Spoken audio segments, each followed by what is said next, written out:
Hey guys, on today's video I'm taking a look at automatic updates right here.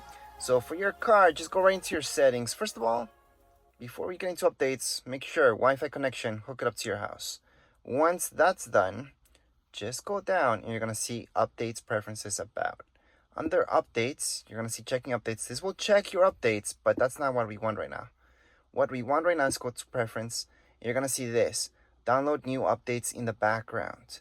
So you want to turn this on so it downloads those updates when they're available, and turn this on, download updates via Wi-Fi when possible as well. So those are two good things to turn on. Unless you don't trust updates, then turn them off. Now some of you may want to do the updates yourselves, others may not want to, so make sure to turn those on, and then you can just go back and you're all done. If you guys have any comments, questions, you guys can write down here in the comments area. Don't forget to subscribe and like. Thank you.